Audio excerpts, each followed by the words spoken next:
Welcome to the Gleeful Meeple, a podcast all about board games where strategy meets laughter and visiting the museum has never been this stressful.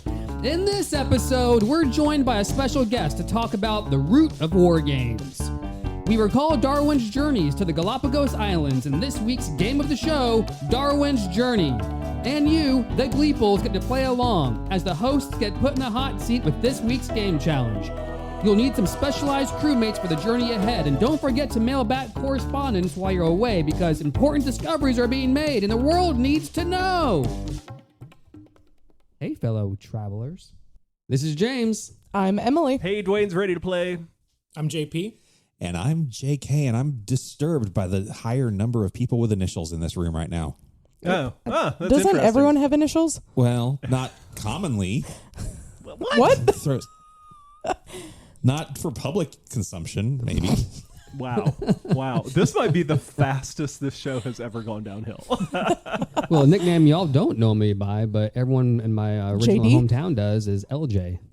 What? Really? Just call me LJ this episode. No. Why? No. For little James? Little Think about James? it. Little Yes. James? Oh, wow. Okay. Wow, y'all nailed that. Because there was a big James, but he was the original James in the group and didn't want to be initialized, so I got initialized to LJ. Please tell me you had a regular-sized James as well. Did he was the only one that got to keep James. That's AJ, average James. JP, how did you come by JP? I think it was always just kind of there. John Paul is what I otherwise go by, but JP, not John specifically. I've never liked just John for some reason. One of my earliest memories is actually my sister's gym coach saying, "Hey JP," like I don't know why, like I would just be sitting in the stands and he would always call, "Hey JP," and I was like, "That's not my name." And then I was like, you know what, I kind of like JP actually. You know what? This can be my name. So that's the earliest I can remember of JP. And then it's just easier, and I don't know, it's pretty cool. Would y'all like a riddle? I do want a riddle. Yes, please. Yes, No. please. We didn't get to No? play. Oh, Dwayne said no. Yeah, So. Emily and I didn't get to play last time, so. Yes, please. Okay. All right. I'm going to start with the first line and see if you can get it just from that. Okay. If not, the first two lines. If not, maybe the second two will get you there. But A couplet? I have faith in you guys. Corporate in name, we're anything but snuggly. We're not the good and we're not the ugly. Oh, Bad Company. Emily got it first. Wow. Great job, Emily. Let's go. JK, Awesome. right behind. That was a photo finish. If you couldn't get it from that, it was going to be, you mess with one of us, you mess with all of us. The fuzz don't stand a chance if we can keep them in our dust. Oh, that's cute. Nice. I like it. So, great job, Emily. Thank you. Have you played that, Dwayne? With you. Did you? Okay. Twice. Okay. I really want an expansion to that. I feel like it's good, but it needs more. Yeah. I would agree with that assessment. So, Nice. listeners, Yeah. obviously we've got another guest appearance here from the Gleeful Meeple crew. Woo-hoo. JP, so you've not in the grand scheme of Gleeful Meeple in our existence, you've not been around all that long. You're a fairly recent addition. How long have you been with us? I think we moved here in March, and we instantly were like, all right, we're gonna find the people that play board games because Yeah. we didn't have that at the last place we lived, and it's like, okay, we're gonna do it this time. Okay. Before we started working, we had like a week or two where we just weren't working, so it was like, okay, we're gonna go to as many events as possible. I'd find like fighting game tournaments and stuff. And then we found Gleeful Meeple on Meetup, and just kept going, and it was great. Do you remember what the first event you came to was? Or Yeah, I where think it was a Fat Bottom, and I remember they scouted us out to play Clock Tower. Nice. Okay. It was Andy actually. Yeah. Okay. Nice. He's like, you guys look like you want to play Blood on the Clock Tower. I was like, yeah, sure. That's Sounds good. such an effective tactic. Yeah. No, just tell somebody they want to play something, and Yeah. And you get enough people, they're like, sure, I'll try it. You look like you're good at lying and betraying your friends. Why don't you go play this game? You have that vibe about you. Is Blood on the Clock Tower like our free sample of cocaine to get people into the group? Just It must try it. be. Try It it is once. one You'll of be here. many. Wow. Okay. JP, what type of games do you like playing? Ooh. What type? I mean, so for board games, my favorite board games are, I don't know. I like a little bit of strategy games. I like a little bit of war games. I like some card games. I like fast games too, though, because the thing about strategy games that I don't like is how long they take. But when you say fast games, do you mean like fast pace, or they're just over in 20 minutes? Yeah, I don't like. Wait, because the waiting between turns too much can be I like. So my favorite way to play chess, I'm a big chess guy, is actually speed with the chess. timer. Yeah, with the clock. Yep. So I've started. I've brought it to a few events now, like my board, and then the clock would go, and then you make a move, and usually we'll play like 5 minutes, and then every time you make a move, you get 5 or 3 extra seconds. And so what I really like about that is it still has all the essence of chess and the strategy and the mind games and the thinking that goes into it, but it's also that time pressure. How well can you do under time pressure? Can you still think and manage your pieces and manage threats and create threats? I don't know. It gets really exciting. I like playing it online a lot too. You don't have to hit the timer online, so sometimes people don't always remember to hit the timer. So I'll be like, "Hey, hit that." I don't want to win like in a cheesy way. Right? Yeah. And tournament chess, isn't it where you both start with a certain amount of time? Yeah. And another, you take your move, you hit the timer, so your side stops counting down. But another way to lose the game is just running out of time. Yeah, is running out of time. Is that correct? Yeah. And most tournaments will do classical chess, which is like, you're sitting there for hours, and that is grueling. I've played a few games like that casually. If I'm playing a long game of chess, I don't want a timer, right? At that point, just think and have a good time. But it's definitely a real strat to try and just run the clock out on somebody. You just create a really complicated position. You're like, okay, you figure it out, right? Oh, jeez. I'm just gonna keep creating threats, and maybe some of them aren't even real, right? Like maybe some of them are like dubious, not real, but dubious, more of where there is answers to these, but they're complicated, and it's up to the other person to figure it out, and then you to figure out counterplay to their counterplay. I mean, personally, that's how I like to play. I like to make moves fast. I like to kind of put the time pressure on the other person if possible. Cause that's when you mess up, it's like you're going to keep on throwing those little jabs until their guard breaks and then you blast them. And then you're like, okay, I have more time, and I have the better position. Now I can kind of slow my time management down. And it's weird because like you can kind of almost trick people into playing faster than they're comfortable with by setting the pace. Yep. People don't want to get them on and the see that defensive. they're running out of time. Yep.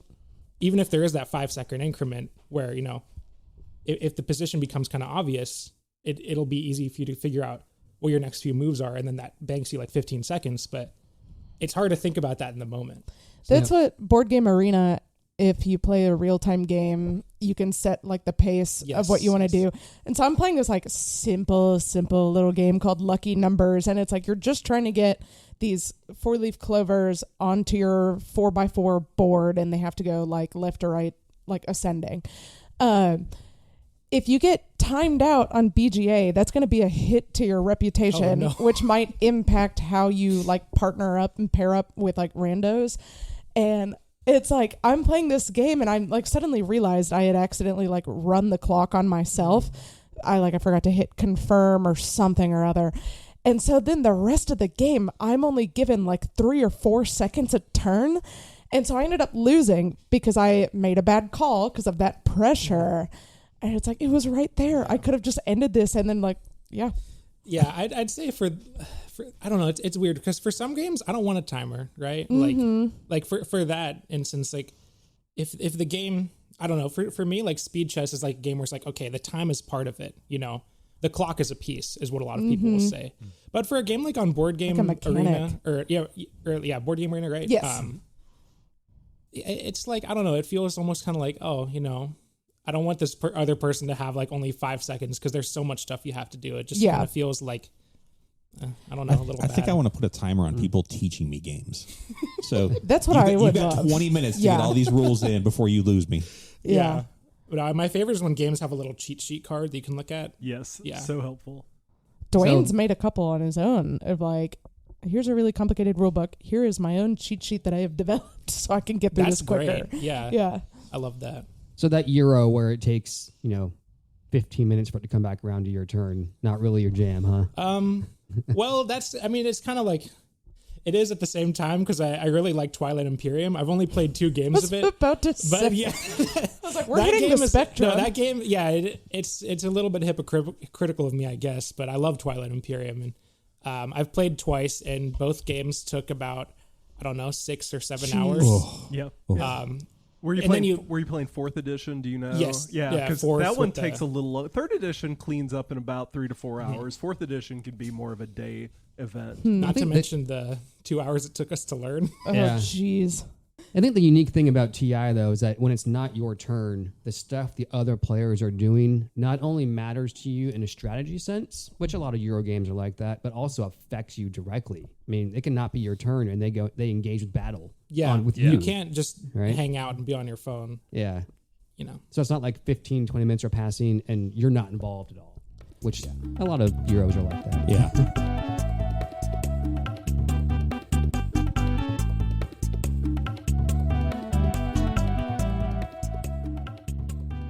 So I want to go back to a game you mentioned earlier because I know JK has some opinions on this game. I believe you said Root. Oh, yeah, I love Root. Yeah, Tell I'm a us big about Root. guy. So Root, if you've never played it, is an asymmetrical war game where it takes place in the woodlands with all of these cute little critters.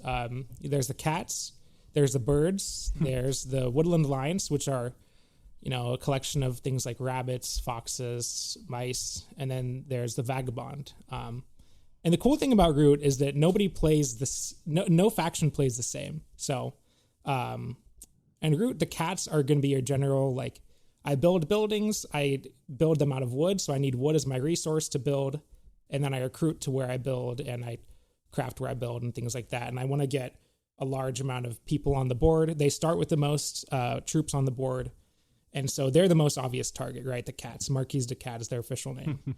And then there's the Erie Dynasty, which are the blue birds. And these are all just the base factions. There's a lot of more expansions, but so these guys, they start out with just one little roost, which is their building.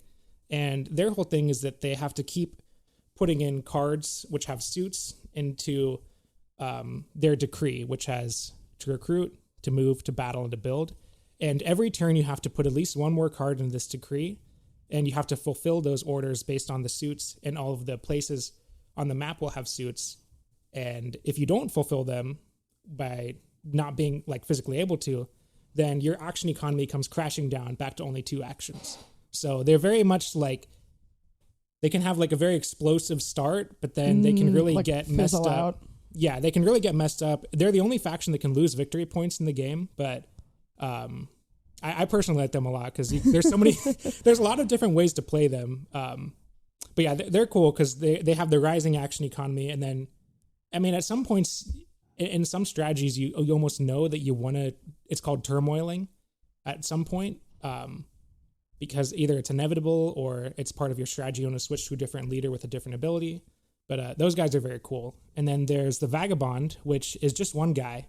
It's a war game, but you only have one meeple, and it's almost more like an RPG at that point because you get items like you get a sword, you get swords, which helps you attack more, bags, which helps you carry more items, tea, which helps you refresh more stuff. There's a whole bunch of stuff that you can get as them.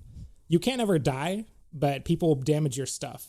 So that's how they do it. Otherwise, you don't want to just take out their one meeple. Like, what's the movement? Yeah. Yeah, but they're kind of the chaos factor.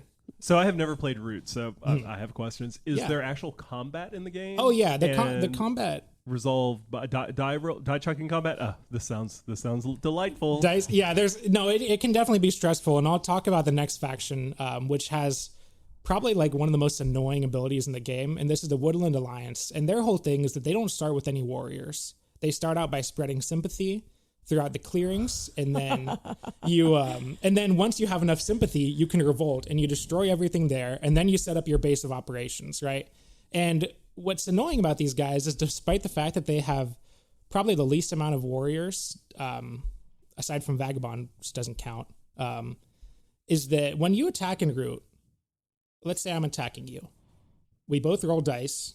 I roll 2 dice, and I take the higher roll, and you take the lower roll. Okay. These guys always take the higher roll, and so you can roll, and it's a 12-sided dice, but it's not 1 through 12. It's 0, 1, 2, and 3. Okay. And you do damage based on the amount of, based on the number that it is, and for how many warriors you have there. Like, so if I rolled a 3 on you, and I only had 1 warrior, I could still only do 1 damage. These guys always take the higher roll, whether they're attacking or defending. And Okay. Oh, that is really annoying. No, I've seen. I was kind of GMing a game, right? Because like I said, every faction plays differently. So we are at a Meeple event, and I was just kind of facilitating, helping everybody play, because it's not one of those where like if I'm playing and then you're like, hey, I don't understand this mechanic. Okay, show me your cards and stuff. Yeah. you understand, yeah. No, I saw one where somebody attacked the woodlands, I think 3 times in a row, and they kept rolling 2 and 0, which would normally be great, but it ended up just wasting their turns by just hitting yourself. Stop hitting yourself. Stop hitting yourself. And there's a few cards and abilities in the game that can kind of mitigate this. Like there's some that make it so that whenever you're attacking, you'll always do 1 extra damage, and you'll have to do a trade-off for it, but it's worth it to take out just one guy holding down a fort for like 4 turns, or there's certain character abilities in the birds that always do 1 extra damage. So there's counterplay, but it is annoying. You can also so movement is based on if you rule, which is if you have the most amount of people, you can move from somewhere that you have the most amount of people or to somewhere you have the most amount of people. So sometimes if you want to deal with these guys that, you can't kill them, you just swarm them so that they can't move because they don't have anybody. You just kind of lock them down. So there's a lot of like really, that part can be frustrating. I almost wish that there was like, I don't know, but part of the reason I like chess so much is like, okay, I take your bishop, it's gone, right? I don't have to roll. And then suddenly my pawn explodes because because I got a bad roll. That just feels terrible. Hold on, I'm writing down ideas. What if pawn explodes? What if the pawn explodes if you roll a nat 1? I can't overstate how cute this game looks. It's so cute. Like it's all woodland animals, or not just woodland animals, but they're all animal themed. Like the meeples are adorable, and it's like you're just like, but it's like all of the like tenets of a war game. It's so cutthroat too. It's like the most like backstabby. They're like, what if we create this board game that will like test all your friendships, and we made it super cute. Yeah. Super adorable. It's very strange, but I like it. So all the things to your point, Emily, about the genius of Root is, right, war games are another subgenre of board gaming, right? You have your Euro games, you have your Ameritrash, you have your card games, your trick taking. You have all these different genres of board games, and war games for the longest time was not cute and fuzzy and woodland animals, right? It is very dry, boring. Very dry, boring. Reenacting actual battles in long past wars. Very a subgenre of war games. It's called coin games, counterinsurgency. But it's very dry, it's just you roll up the map, and it is a map of that segment of the world, and it is troops and factions just going at it, back and forth.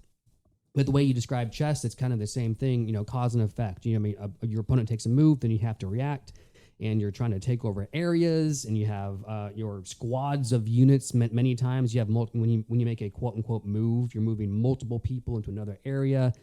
Very dry kind of war strategy games. And the genius of Root is that they introduced this cute fuzzy animals game, and people played it and didn't know they were playing a war game, right? They got tricked. Before you got into Root, did you play other war games, or has Root gotten you into looking into other war games? How does Root fit into your zeitgeist of playing war games? I'd say it's definitely not the first war game I've played. I remember as a kid, I played a lot of Age of Empires 2, which isn't the board game, but it still has that like managing lots of units. But I'd say definitely the first one Twilight Imperium, I'd say, was the first one I really got into, and then I was like, okay, I want something that maybe doesn't take quite as long. and then I found Root, and I was like, well, this is really cute. I feel like I could get people to play this with me, almost kind of trick them in with the cards. Like more accessible. Whereas like if someone comes up to me and is like, I got Axis and Allies, like you in. I'm like, I don't know. Yeah. As someone who has brought Axis and Allies to an event, it is not something that people tend to drop into. You kind of decide in advance that, hey, this group is going to play Axis and Allies because, it's a time commitment. Yeah, I would say Root definitely has some similarities to that though, because I think the twice we've played at Gleeful Meeple was it was like, we're playing Root. Let me know if you want in so you can be mentally prepared for this game. It's not super fast.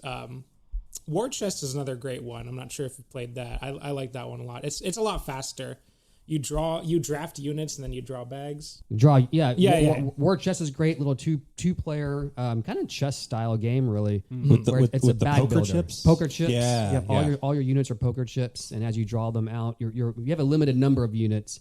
You can only have one type of each unit on the board at one time, and you're trying to capture these points around the board. Love it. A few expansions have come out. Really, really great game. See, I'm suspicious of War Chest. I have not played it, but at local flea markets, there is always a copy of War Chest being sold. I feel like I see it all the time, and I'm like, why is everyone selling this game? That can't be a good sign. I think it's because it's 2-player, and it just if you buy it not knowing that or thinking you have best intentions, and then you don't get 2-player games out that often. Yeah.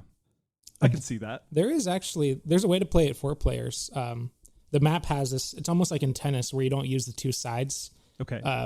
War Chest has a 4-player component or variant like that, but I haven't played it yet. I've only played 2-player. It's teams though, right? Yeah, it's 2-on-2. That's right. I forgot about that. I do love sometimes when they tack on that, hey, you can play as teams. It doesn't always work. Have you played, or anyone at the table, have you all played Star Wars Rebellion? No, but I've heard great things about it. Star Wars Rebellion, very, very classic war game, right? You have your stormtroopers and your X-wings and all that stuff, and you're rolling dice and fighting out these Star Wars battles. But it is a 2-player game at its heart. The rules say, hey, if you want to play 4 players, you're a team. You have an Empire team and a Rebellion team. You have one person on the team who's controlling ground units and one person controlling the air units. That is a horrible way to play that game. It is just not. Thank you for giving me the option to play it 4 players. I will stick with my 2-player games. I will. I was about to say that sounds really cool. Oh, it is. It is a fantastic game. And the point of the game is like the Rebellion is simply trying to. They don't have any chance of crushing the Empire. They're just trying to gain enough sympathy from the galaxy to have a chance of winning at some point in the future outside of the game. Whereas the Empire is actively trying to figure out where the rebel base is. You have a little system of planets, and the rebel base is hidden, and the Empire is slowly searching each planet for them. Very interesting asymmetrical game.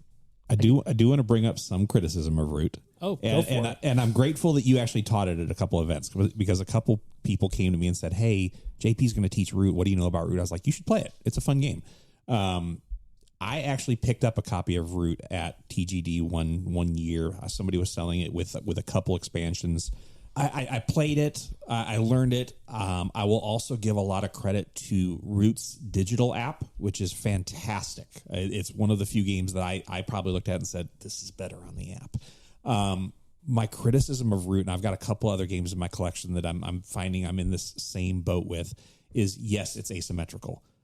Probably to too much of an extreme for me, because when you're teaching the game to someone, you have to teach them how to play Root. Then you have to go around the table and teach each person how to play their game of Root. So it's a time-consuming teach. It's also a drain on if you have a 4-player game of Root and you're teaching player A how to play their game, B, C, and D are just sitting there doing nothing. And then you're going to repeat that process over and over again. So me as a Root player, if I sit down at a table with people that are experienced that want to play it, yes, it's a fantastic game. Me wanting to teach a new group of people how to play Root, never. That's just not my jam. Yeah, I feel like that is the risk with like asymmetrical games. Like, I feel like I experienced that a little bit with Dwayne and Too Many Bones. I was thinking about it. Where it's like your Merchant's Cove is the other one for me. Your character sheet. Get out of my head, y'all. Your character sheet is a full 8.5 by 11 size paper, like 11-point font. And it's like, okay, like here's the little paragraph of lore. And then it's like, here's everything your character can do. Because you have 16 dice that no other character have in the game. So you have to know what each die does. And in fact, and I was thinking about this when you were talking about the problem with teaching root asymmetrically. What I have started doing when I go to play Too Many Bones with people, I find out what style, like kind of D&D class they'd like to play. And then I assign them homework. There are great 30-minute videos that have been produced that kind of delve into how to play each character and give a little bit of strategy. And that way you're going in, when you sit down, you kind of go over the basics of the game, but you don't have to teach each individual character. And unfortunately, Emily played with me before I was at that point. I'm like, here's your character. You'll figure it out as we go along. Throwing her in the deep end.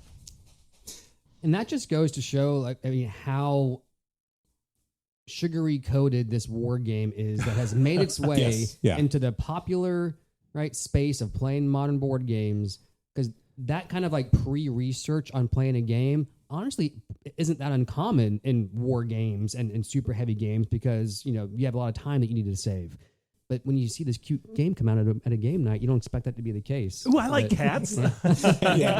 Don't take my opinion on Root as me saying it is a bad game in any way, shape, or form. It's a great game. It's one of those like just don't underestimate it. It's cute. It's fun. Mm-hmm. It's mentally challenging.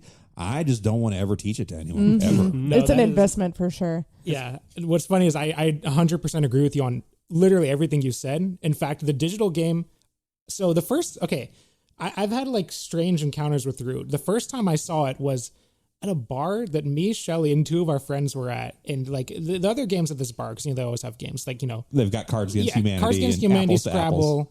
Yeah, apples, and then Root. And I'm like, whoa, this looks cute. And then we were looking at it and I was like, yeah, we're not playing this right now. But it stuck with me. So what happened is a group came in to play Root, got really, really drunk and left it behind, and they still don't know where their copy of Root is. That must have been it. Yeah. Or really somebody just really didn't like it and was rule like, book. Yeah. And then the second time was I saw it at what's the cidery called? Crazy Note? Yeah, Diskin. I saw a few people playing it at Diskin. I was like, oh, it's that game again. And it looked so crazy. I was like, okay, I'm going to learn this. But, well, no, because first I was like, oh, hey, Mitch, because I saw he was playing. I was like, can you explain to me what's going on? He was like, no. I was like, okay, fair enough. Because there's so much. I know they're playing with the rats. They're playing with the cats. They're playing with, I don't remember. I think the otters were in there too. And then there's one other faction I don't remember. But then I was like, okay, so what I'm going to do is I'm going to get the digital game. I played probably about 10 hours of the digital game before I actually played my first in-person one. Because there's so much that, I would read on forums all the time, people saying like, oh, we played this game, but obviously we all missed a bunch of rules and the digital game doesn't let you miss rules. Right. So... yeah, you can't do that. Oh, no, crap, right? You try to make a move, and it's Root's in the same boat as me. I mentioned Merchant's Cove just a little while ago, and stupid me, I went ahead and backed a Kickstarter version of it to give me even more options for play. Which Merchant's Cove is taking Root to the next level. You have a central game that you're trying to play. You're trying to deliver goods to this cove to get most people to shop for your goods, but each individual player is playing a completely different game.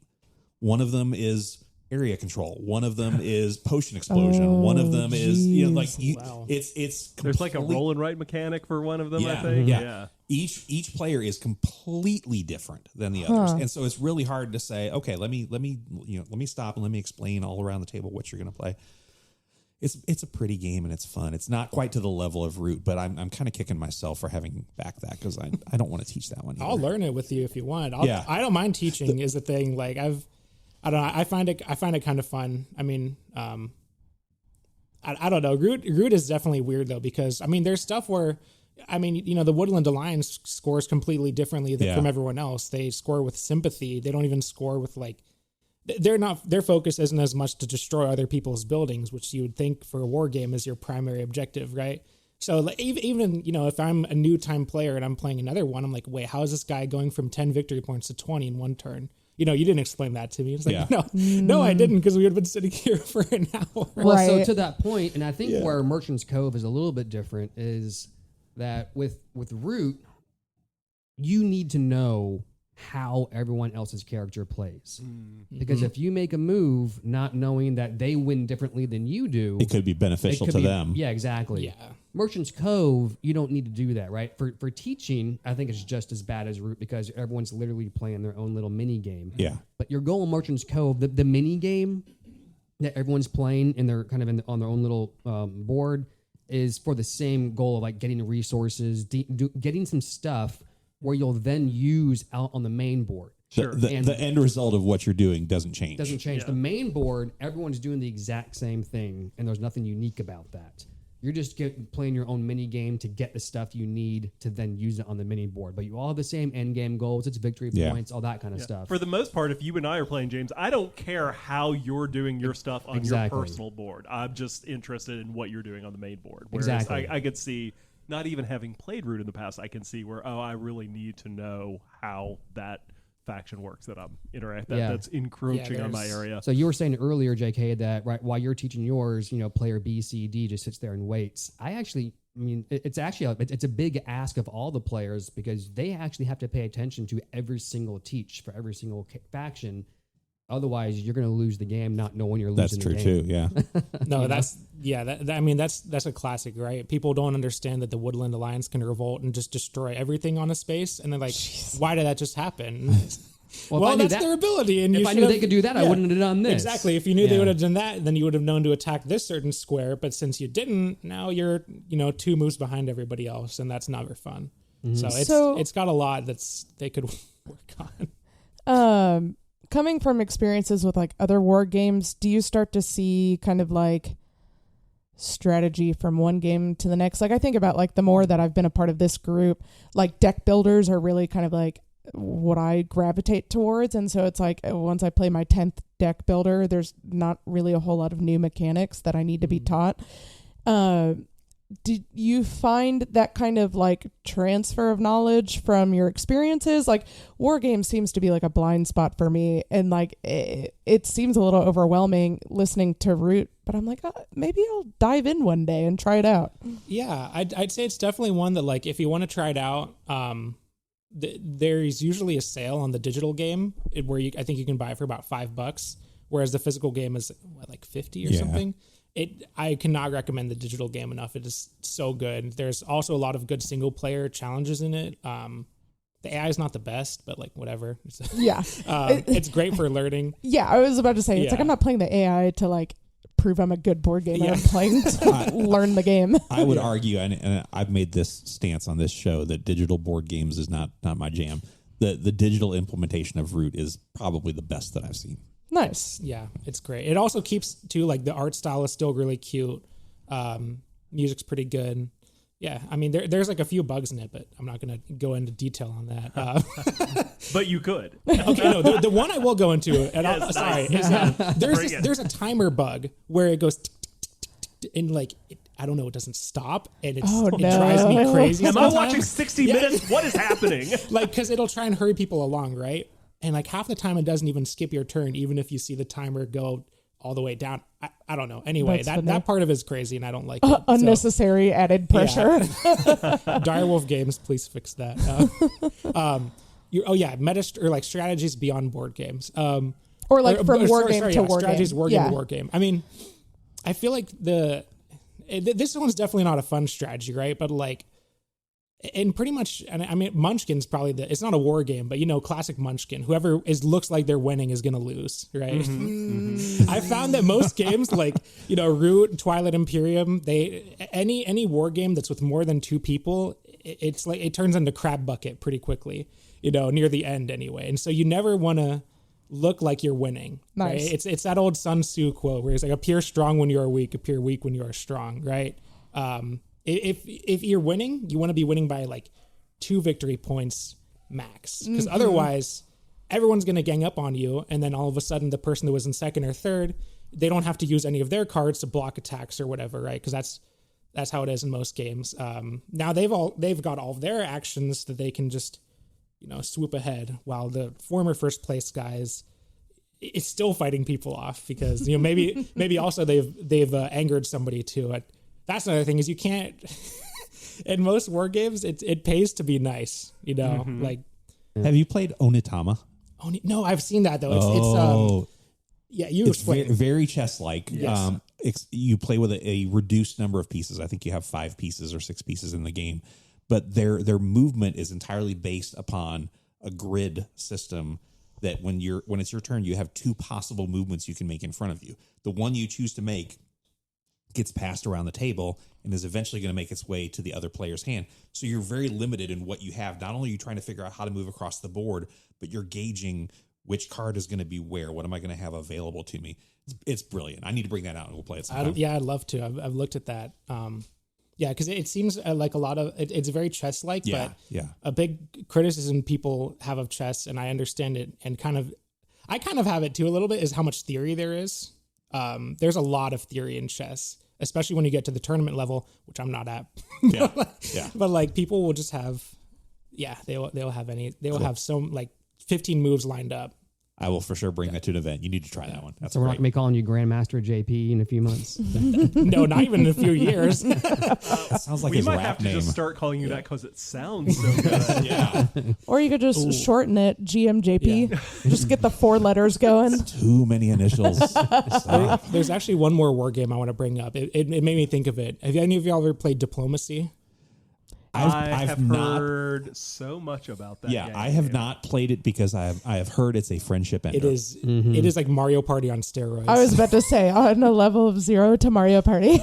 Yeah, no, that game I've played it. I feel like the best way to play it is over the computer with this app called Backstabber.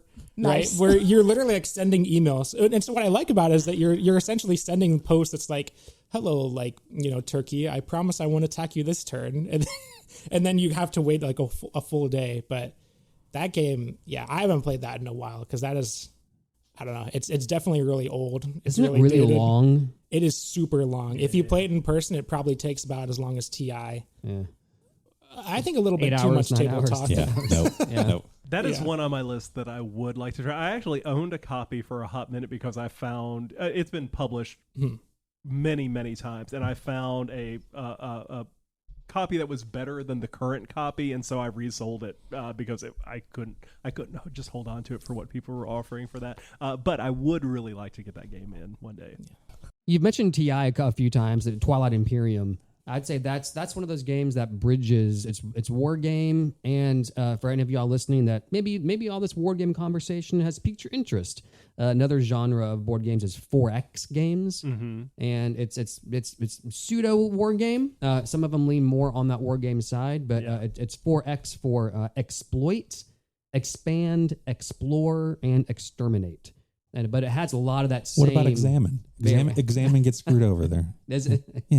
Has a lot of the same variables as war games sometimes. Can you spell that? 4X? The number 4. The number 4. Is it literally 4? letter Okay. S. I didn't know. Yeah, it's just the 4 X's. Explore, expand, exploit, I and see what you're exterminate. Yeah, I feel like TI leans into the 4X because while combat is a big part of that game, there's also politics and exploration in the game that is important for some paths to victory. So Yeah, it's a good step into war games because it brings in some more board gamey stuff than just the dry map of a world. Here's your troops, go at each other kind of situation. Yeah. let's go invade Poland, everyone. Hurrah! Yep. Nice. Yeah. I don't think I've played any other 4X games besides TI. The one I That's need, the king. yeah, and I have Seafall, which I would love to get off my shelf one day, but it's hard to convince people to play a legacy game that doesn't have a great, the reviews have not been very kind to Seafall, unfortunately, but I would love to try that one. Did you get that for like $5? Yeah, that's exactly. I had my eye on that game for a while, but it was $60, $70 when it was originally published, and then Amazon was like, "Here it is, $12. I will pay $12 for that game. It's worth $12 for components alone." Mm-hmm. I bought games just for that reason sometimes, just the pieces, just to have it. Yep. JP, thank you so much for joining us. Yes, thank you. It's Thank been you great. so much. I appreciate this introduction to Root, and I feel like I'm going to go download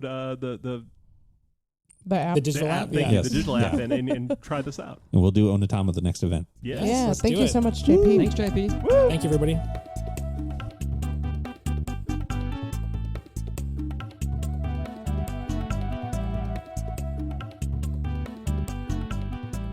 This episode's game of the show is Darwin's Journey. Darwin's Journey was published by Thundergrift Games and designed by Simone Luciani and Nestor Mangione.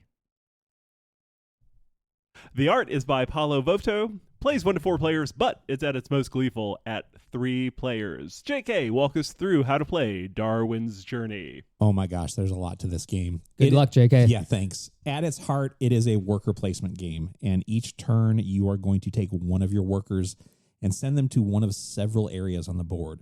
One of those areas is the Galapagos Islands, where you're going to have your explorers walk around trying to get other game bonuses or discover previously unknown creatures and flora and fauna on the islands. Another section is to keep up with the ship.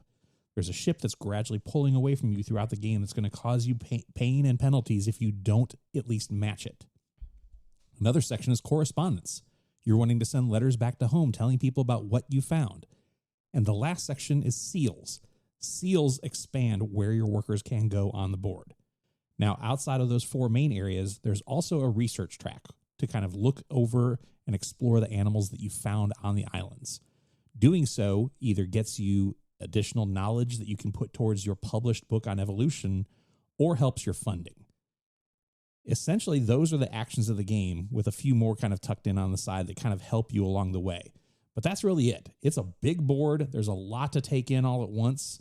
And if you're playing with multiple people, boy, you're just going to get right in each other's way throughout the game. That's Darwin's Journey. Good job. I don't know if I could have done it any better than that. There's so much to this game. There's a lot. There's so much. Would you call it an evolution in board gaming? It is. I'd call it almost daunting. The daunting Darwins. We're going to go with that. It really did feel that way. That's right. How long was our teach, James? I mean, an hour, maybe. But it was a teach based off of my previous knowledge without relearning it myself before the teach.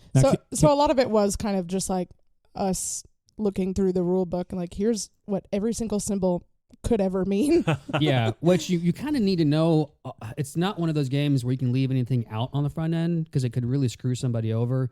So you kind of got to go through everything. But it would be, I'm confident I could teach this in under 30 minutes. Now that it's like fresh in my mind. Now let's set the stage for this because I was about to say, let's paint a picture for the listeners. We played this game at the recently completed TGD event here in Nashville. And what is TGD? Tennessee Game Days. We talked about that. I was about there. That last episode. Yay. So we decided to play this first thing Saturday morning. Now the game room opens up technically at 8 a.m., although in theory, it's open all night for people to stay there all night. But when I arrived at about 7:45 Saturday morning, the game room was locked. At least most of the doors were. I think one was open a little bit further down. I hadn't ventured that far. But as I was walking in, I could kind of hear some commotion inside the game hall. So I decided to peek through the crack of the door and see what was going on. And at 7:45 in the morning, there was James already working to get this board set up and ready to go. Of course, I hollered for him and he wouldn't let me in the door, but that's a whole other story. There's rules, JK. There's rules. Yeah.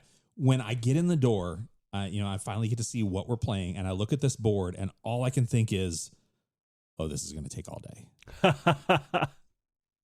And it didn't. It took a little while, but we got through it. And yeah, there was further down, there was one door that was opened, which I don't think it was supposed to be, but I took the opportunity. So I was told by a particular host of this show, Emily, we have to be there at 8. We should be there at 8.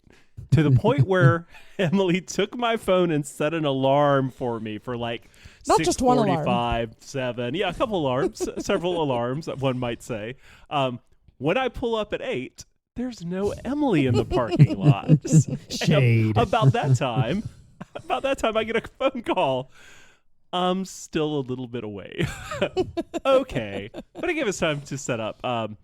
And there were a lot of shenanigans that went on the night before at Tennessee Game Day. So I'm walking in. I am barely walking in at 8 a.m. And when I see what is set up in front of me, I'm like, I felt so bad for you. Oh, no. I don't think I can do this. And it turns out I was right. I could not do this. But we'll get into that later. Now, you mentioned when you walk up and see what's in front of us, the board is, vibrant colors, very clear images, lots of obvious explanation about what you're supposed to do, right? It is utter chaos. It's just iconography everywhere. Iconography everywhere. Like 3, 4, 5 different parts of the board to do different things on. It is a lot. And then your player board is its own little beast of a thing Yeah. to keep track of and learn. And right, it's a dual layered and little things fit in different spaces. And if you do this thing, it unlocks that thing. And so just your player board, there's a lot to dig into. To say that it's vibrantly colored is also a huge misnomer. It's well into these sepia tones and beiges. /S. Yeah. Yep. Now, this is a game we've mentioned a couple of times. It shares some designer pedigree with Grand Austria Hotel. Lots of these Italian designers. I think even when we spoke about Grand Austria a while back, we mentioned that these Italian designers work together a lot. Mm-hmm. And usually the game has a main designer and then there's some supporting cast, if you would. And Grand Austria Hotel, the main designer is Virginio Gigli, but Simone Luciani was a developing person on that one. This one is his main design, and I think Virginio is also a supporting one on this one as well. But they kind of they go share that those projects sometimes, and you can see some of that pedigree here between the two games. But it's a crunchy Euro. That's for sure. That's what this is the crunchiest game of the show. Yes. So far, and part of why we did it that way was because we knew we did have the opportunity of a Saturday morning at TGD. Oh, I took that opportunity. Oh, Once I knew that I call it TGD time. When I knew that I had TGD time, it was one of two games. It was this or Barcelona. And so I chose this. So we sat down at our table. Emily, what were your first impressions when you walked in and saw the game too? I got so excited. I was like, this is exactly what I'm asking for. The board is huge. And I realized after our playthrough that I need to stop saying I don't like worker placement games. Because I've had this mental block with worker placement games that I'm like, oh, I'm just not going to like them. I'm just going to get too frustrated. All of my moves are going to get blocked, blah, blah, blah. Going through this game, I was like, no, this is it. This is great. The theming of it is so good. And I think it's Saturday morning at TGD. We were all loopy enough to just make joke after joke after joke. Yeah, I realized partway through James explaining the rule book that I've jumped in with my 11th stupid comment that I'm probably getting on James' nerves, and also the realization that there's another table of our friends that have set up, taught, and are already starting to play a game right next to us, and we're still maybe partway through the teach, and I'm just going to shut up and let him finish this so we can get to the game and get this over with. There's a lot to get through. Yeah. I will say my initial feelings as we were wrapping up the rule book and getting into the game, I was not excited for this game at all. Just the imagery on the board, I think I was still a little tired. It had been a long teach. I was like, let's just get through this and get on to more other That's games. what we had the opposite reaction, because I was a little bit okay, I'm looking forward to this. This is exactly what I asked for. And then as the teach went on, I was like, oh, let's go. This is going to be great. And then there was, I forgot what section we were on, but it was the second to last section. I was like, can we just go? I just want to start it. I don't care. Let's just learn it on the way. But it's I'm glad you explained whatever that last thing was. Through no fault of James, I was in utter misery. I was knew, I do not understand how any of this works together. I have no clear path. The one thing I think I started off well is the crew members that we took at the beginning. James recommended having a variety of colors. I was like, okay, fine, I'll do that. But yeah, as soon as the turn got to me, I was like, I'm going to slowly place a piece on the board and hope no one's like, you can't do that. And I was roll your first move. Very closely watching what each of you did to try to cut down on how many questions I had to ask for James to repeat what he had already said. It was a hard time for me. Yeah, I was excited for you guys to play this, and I felt so bad that the circumstance that you were learning it, Dwayne, was super early the night after a late night for you. I knew it wasn't going to land very well. Who would have known I was going to play a 4-hour game of Grand Austria Hotel the night before? Yeah. It was insane. Who could have known? Who could have known? But to your point, Emily, so digging into some of the gameplay stuff on this, so with a lot of worker placement games, there's a lot of blocking, and the effort you put into playing the game just really isn't, what you get out of it isn't always worth the frustration. Yeah. Oh, exactly. And this one, not only, it gives you a lot of ways to go about getting what you need. It's not always easy, but you have ways to get there. But on top of that, one big aspect that I like about worker placement games is when they add a twist to it. And this is one of the few games, there's not a lot out there, but this is one of the few where you modify your workers and specialize them over the course of the game. So you start with 4 workers. There's an opportunity to unlock a 5th if you're able. But your 4 workers, one of them is a wild, and you can never modify it. But the other 3, part of the game is you're getting these colored wax seals and committing them to each of these workers. And the reason you're doing that is because the worker placement spots have wax seal requirements. In order to go here, your worker that you're putting there needs to have at least 3 green wax seals, or 2 red and 2 yellow, or some combination thereof. And you, over the course of the game, you're specializing these workers to allow you to access certain spots that you weren't able to before. So that also opens up the availability of worker placement spots that maybe other players never even get the opportunity to go to. Yeah. So there's a plethora of options on the worker placement side that I feel like leaves you all the opportunity in the world to find a strategy that works and have a place to go. It's tight in the beginning, but it really does open up as you play the game, which I love. Those wax seals, my favorite component of the game. Those are really well done. You also went very heavy into collecting all of those and getting them built up, Yeah, including I was the wilds. fascinated by them. Well, and the ones you played with was special edition that actually they felt waxy when the ones you were playing in person. Normally they're cardboard like silicone. tokens. I was thinking like this Yeah. is something that could have easily been either like little wooden circles or They cardboard were. tokens. That makes sense. Yeah, those are fancy. Now, to my surprise, once we got into the game, man, it was awesome. I dug it, and just to see how you can modify your player character, how do you figure out where other players are going. The element with the research track as well, in terms of discovering the different animals and publishing information about them, you kind of want to be the first one to do that for each of those animals because you're going to earn money.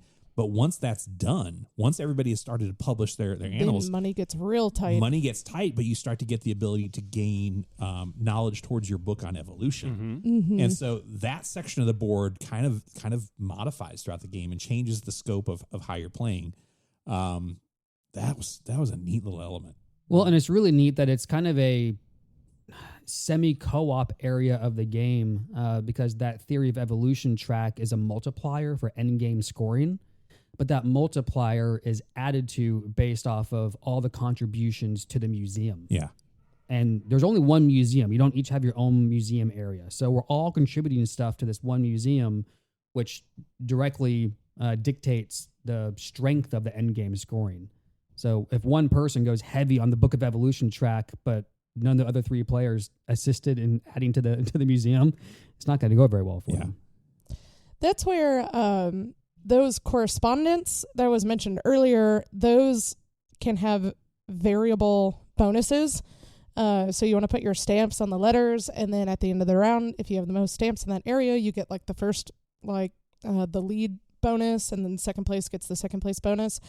And what I really like about this game overall is the variability.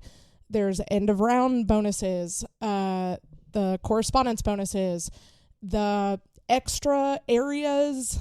I don't know what the name of that section is, but where it's like the 6 optional specialized actions. Specialized actions, like those can change with every game. The tent bonuses. Yeah. And so you can really get a unique experience every time you play the game. And I think this is one of those games where it's like you can try out a ton of different strategies and still get success in a lot of them. It's just kind of like, can you adapt to what the board is showing you?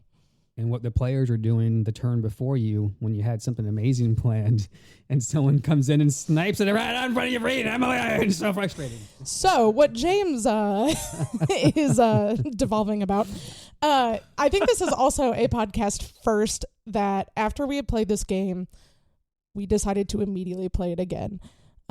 So at first, JK and I tried it as a 2-player game on Board Game Arena, and then we tried it as a 3-player game. We added James, and then now we're on a 4-player game with Dwayne again. I really do. Okay, here's the thing. I feel like this is me with pop culture in general.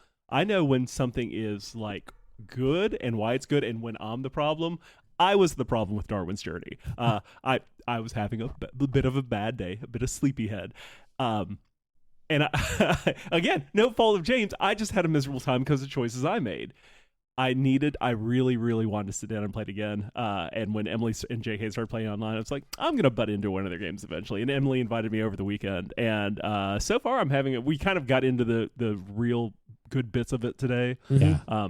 And I'm really enjoying it much more than I did that first time. It is a solid game. Now, I will say, having played it at 2, 3, and 4 players, I know you said that Board Game Geek says it's most gleeful at 3. It does. I think it hums at 4, and I think it sucks at 2.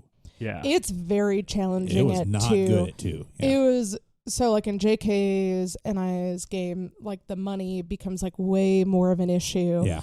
Because that's what, like those journals on the board, like only one worker can be there at a time. If you want to go there, you have to pay money to do so. And so then you're just seeing the board kind of shrink in a way that it just doesn't as 4. But I feel like it does that because at the inverse, it should feel really crowded at 4. But it's like James was saying earlier, I think there's so many ways where you can just like step back, adapt, react, and like keep going. Have you played it at 2? I've not played it at 2, no. Playing it at 3 was a first with you two. Before that, I'd only played it at 4. And 3 and 4 is a big difference, too. I mean, really, because of the way the journals are opened up. So all the action spaces are on, when you look at them, 2 pages of a journal. Looks of like a book. Yeah. Mm-hmm. And the 2 pages, the 2 sides are different, sections for worker placement spots, and those get more restrictive in a 3 or 4 player game. In a 3-player game, both sides of the book are considered one area. In a 4-player game, they're all split up. So left, right are all different sections. And if you're the second player or after to go to an area, you have to pay more. Yeah.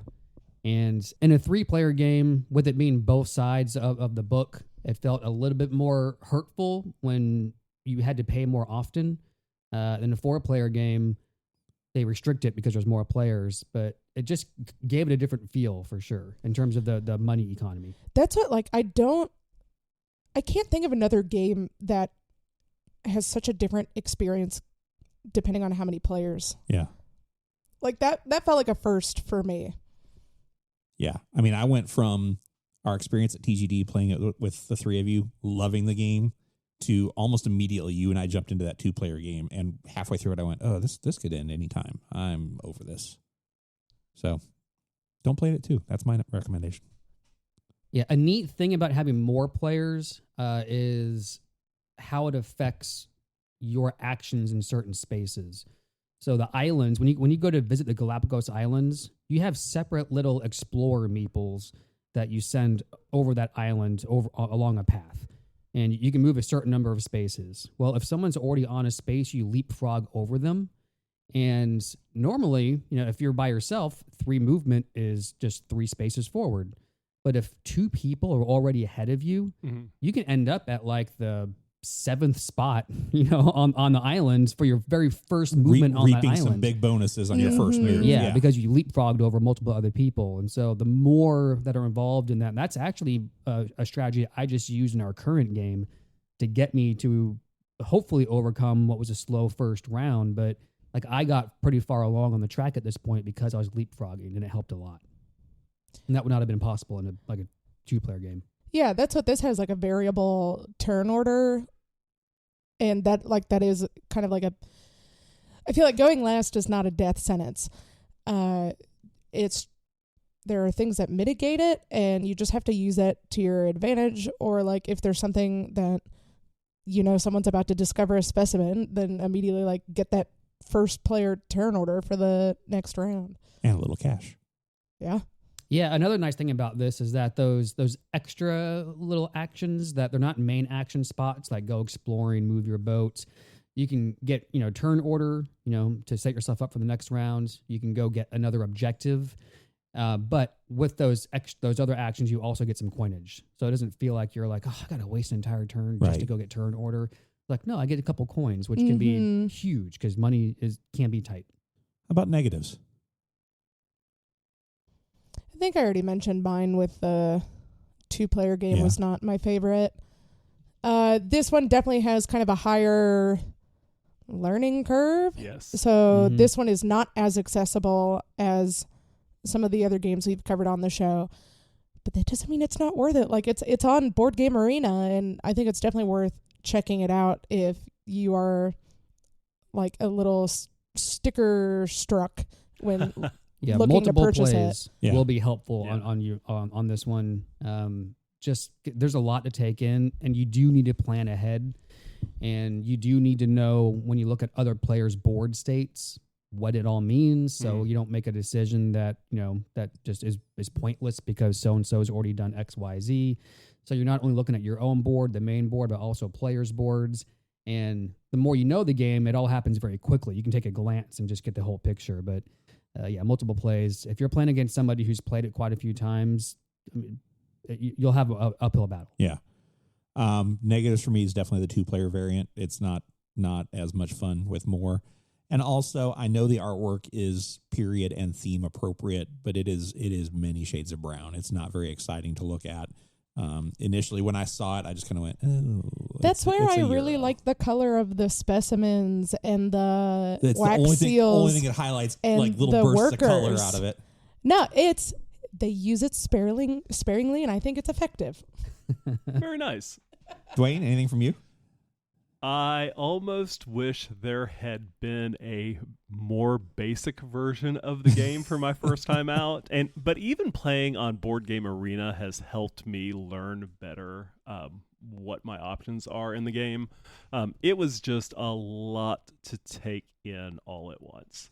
That's another thing that was weird, James. I mean, you and I talk games a lot, and you have mentioned Darwin's Journey previously before we got to playing it. And I was super confused because I don't know if 2023 was just the year that all of the Darwin games came out. But as we were sitting there, we could name like 2 or 3. Yeah, I was just and about to there were another ask. couple that are kind of thematically similar. And I was like, what game are we playing? What is this? Again, it's because Darwin hit the...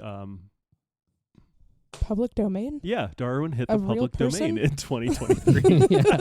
Is that it? No. I will also mention, if you like combo Euros, this doesn't present itself that way, but it is a but combo you Euro. for so sure can get some combo-y. combo. And it is so satisfying because every little thing, it when you're able to accomplish, it's not like taking this one action immediately gets you this other action. It's like you mail some correspondence, and the bonus for the correspondence is that you get to move your person 2 times. Okay, I'm going to move my person 2 times. Oh, I ended up on a tent space. You have 5 tents in this game. So I'm gonna put a tent down. Oh, that was for that tent. I also get a bonus of moving my boat 2 spaces. I'm gonna move my boat 2 spaces. Oh, I ended up at another tent space, and it's just like it's that kind of cascading thing that is so satisfying. There were a couple turns where, as I was in my head piecing through what I was going to do, like when it became my turn, I was like, hang on for this ride, guys. Make sure you're with me on this and make sure I'm doing this right. But yeah, same thing. It was just one channeled into the next, right into the next. It was great. So much fun. Is it time to rate it? It is absolutely keeping the collection for me. All right. I may have to go acquire a copy. JK is keep it to play. James. Yep, this is absolutely keep it at play for me. It's very high up on my list. I want to play with the expansion. It's called the Firelands expansion. It's supposed to actually be even better with that. It adds a time component where time is a commodity that you're losing and gaining. Oh, dear Lord. So would love to play with that. But yeah, keep it to play. It's never leaving my collection. All right. I am also going to keep it to play. I loved it. I want to sit down with Teal'tum a little bit more and this game. I want a few more plays of both because I think there's some similar mechanics. They do share a designer, I'm pretty sure. And is that correct? I would not be surprised because the Teal'tum is from the Italian designers, I'm pretty sure. So I felt like there was some crossover there. I have thought about this a lot, and I am going to hesitantly keep it to play and try it a little bit more. That's a 4 out of 4. One Yeah. of us. Look at that. Woohoo. I'm glad you guys liked it. Yeah. But we got to talk about scores, So too. who won? Well, this isn't going to surprise anyone so far. I came in dead last, maybe even lapped by Emily. Yes. Yeah. Yeah. It was not a valiant effort I on my felt part. so bad when I laughed. And because it's James's game, I mean, surely he kicked our butts at this, right? Nope. No. Oh, no. Nope. No. Who won this game? Well, even though I had a very early lead and very promising start, I may have made a mistake or two that put me behind JK by 4 points. I followed the advice of my gaming coach, Mark Kaiser, and I stayed in one of 2 lanes. I focused on the ship, and I focused on building up my Book of Evolution. That was my downfall. Is I did not focus on the theory of evolution until too late, and so your multiplier was just way too far for me to catch up with by the end of the game. Yep, I missed out on if you were to divide up the different components or areas of the game. I locked on 2, which is the tent area, put your tents out, and the seals, your wax seals. You can kind of lack in one area and probably still get away with it, but lacking in 2 kind of is a death nail. So I wasn't able to get either of those working for me. Yeah. So this continues my streak of earning second place by 5 points or less. I'm up to 3 now. It's actually very upsetting. Well, JK, you know what that means. Since you won the game, you get to choose our next game of the show. What's it going to be? So we're going to go from something crunchy, heavy, really, really deep with an hour-long teach to something that's a lot more pleasant. I'm pulling a game off my shelf of opportunity that I acquired after Tabletop Day. All right. But have been wanting to get on the table and see how it plays, and it's not one that I can really play solo to figure it out. We are going to be playing Creature Feature. Oh, okay. Wow, okay. Yeah. I'm excited by the name. Yeah. It's Trick or Treat Studios. We've mentioned Trick or Treat a couple Yes, we times, have. and it looks interesting. So we'll see. All right. All right, listeners, if you have any thoughts on Creature Feature or any comments on anything we've talked about on today's episode, you can drop us an email at pod@gleefulmeeple.com for a chance to have your thoughts read on a future episode.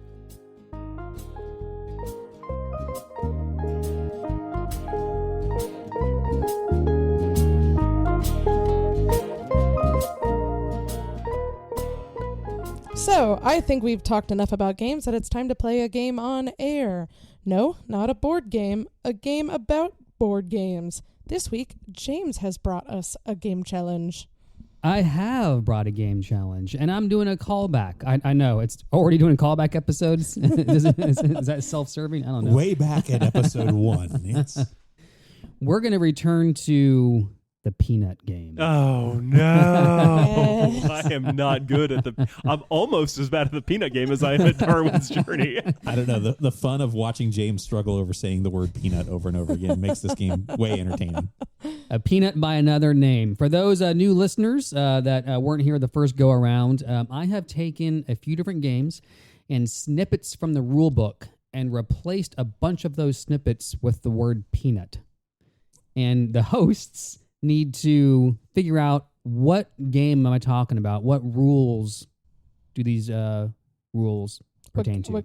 What games do these rules pertain to? What games do these rules What games do these rules pertain to? All right, this is not going to be one-offs. This is open table. Ooh, okay. So I'm talking to all of you all at once. So if you know what the game is, just call it out. Would you like us to buzz in with our name? If you'd like to do that, I don't JK, wanna you buzz can. in with Okay. a name. I'm going to buzz in with Emily's name then. Nice. Oh, I'm going to buzz in with Dwayne's name. Okay, I'm so we're not. confused. I will buzz I'm going to my buzz in name. with people that aren't here. All right, your first game When all of the holes of a peanut tile have been filled with peanuts. Oh, Emily. Nova Luna? Nah. That peanut has been completed. Put all the peanuts from the peanut back into the peanut. Then flip the peanut tile from its front to its back and move it in the area below your desk. Desk. The desk feels like that should be a huge clue.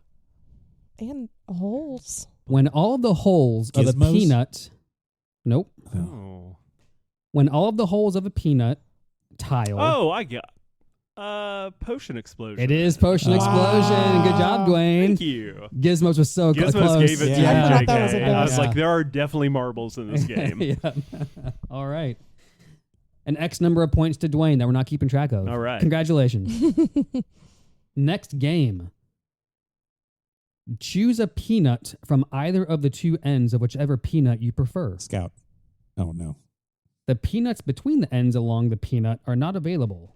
If there are still peanuts on the central part of the peanut after the peanut is taken, the peanut closest to the newly vacant spot is moved onto it without changing its value, so it is available for the next player.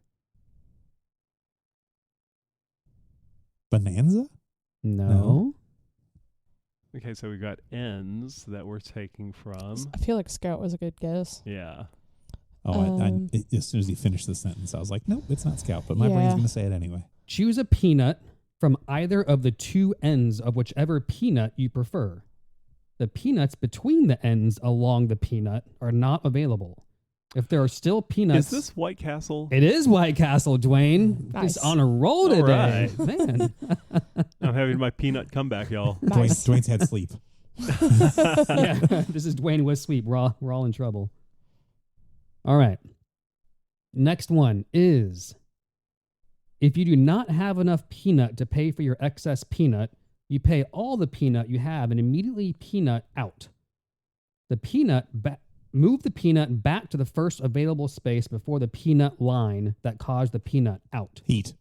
It is heat. Nice. Yeah. Well done. JK. Yeah. Heat, pedal to the metal. Yep.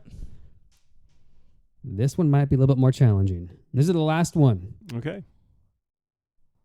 The peanut has a tray to hold the 5 peanut. The peanut removed from the peanut when a player gains peanut will remain outside the tray until the peanut is refilled. That was a lot of peanuts. There's a lot of peanuts. There's a peanut in there. The peanut has a tray to hold the 5 peanuts. The peanut removed from the peanut when a player gained peanut will remain outside the tray. Wingspan. It is wingspan. Well done, JK. Good job, JK. Wow. Well, nice. Well, you guys got all my peanuts by another name. Yay. I'm going to have to upgrade to walnuts next time. That was a nutty little contest. My Right now. abstract thinking was not working. Well, short and sweet to the point, guys. Thanks for joining me for my game today. Yeah. Yeah. Thanks for putting that together, Thanks James. for hosting it. Thanks, James.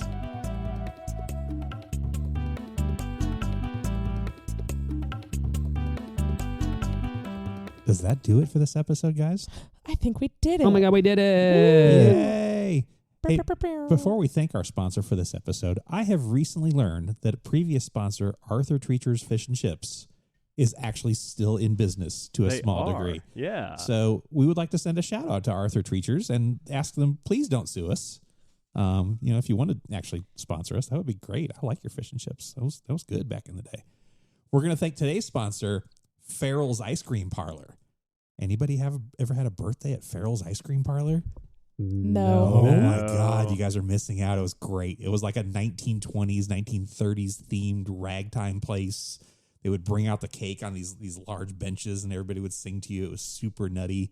Huge candy shop, like stupid amounts of ice cream and sweets. And then the company kind of started spiraling out of control once a plane hit one of their stores in Sacramento. Yeah, killed a bunch of people. Wow. It's kind of sad. Mm. Farrell's Ice Cream Parlor. Good times. Don't think about the tragic loss of life. Thanks for listening to us, guys. If you do want to email the podcast, you can reach us at pod@gleefulmeeple.com or on Instagram at gleefulmeeplepod. This has been episode 19. We are going to finish up season 1 with episode 20 in just 2 weeks. looking forward to talking with you guys then. Can't wait. Yay. Take care, everyone.